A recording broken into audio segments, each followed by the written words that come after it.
L'égalitarisme est la croyance que toutes les personnes doivent être traitées de manière égale, indépendamment de leur origine, statut social, richesse ou autres différences. Cette philosophie met l'accent sur l'équité et la justice et défend que personne ne devrait avoir de privilèges ou d'opportunités uniquement en raison de sa race, son genre ou ses origines familiales. Au contraire, chacun devrait avoir les mêmes droits et chances de réussir. L'égalitarisme ne consiste pas seulement à traiter les gens de la même façon, mais aussi à garantir que les ressources, les responsabilités et les opportunités sont distribuées équitablement dans la société. Il existe différentes façons de mettre en pratique l'égalitarisme selon l'aspect de l'égalité qui est mis en avant. L'égalitarisme social se concentre sur la réduction des hiérarchies sociales et veille à ce qu'aucun groupe ne soit considéré comme supérieur à un autre. Ce type d'égalitarisme se manifeste souvent dans les mouvements qui luttent contre la discrimination, comme le mouvement des droits civiques aux États-Unis, qui cherchait à mettre fin à la ségrégation raciale et à promouvoir l'égalité des droits pour les Américains noirs. L'égalitarisme économique, quant à lui, met l'accent sur l'équité dans la distribution des richesses et des ressources.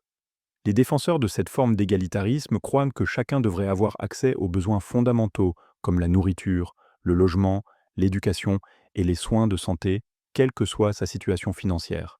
L'égalitarisme politique vise à garantir que chacun ait son mot à dire dans les décisions qui affectent sa vie. Dans les systèmes démocratiques, cela signifie donner à tous les citoyens le droit de voter et de participer au processus politique. Un exemple d'égalitarisme politique se trouve dans des pays comme la Nouvelle-Zélande, où les femmes ont été parmi les premières au monde à obtenir le droit de vote. L'une des principales forces de l'égalitarisme est qu'il favorise l'équité et la justice au sein de la société. Quand tout le monde a les mêmes droits et opportunités, cela crée un sentiment d'unité et de coopération. Les gens sont plus susceptibles de se soutenir mutuellement et de travailler ensemble quand ils sentent qu'ils sont traités de façon égale. L'égalitarisme encourage aussi la diversité et l'inclusion en veillant à ce que chacun, quelle que soit son origine, ait une chance de réussir.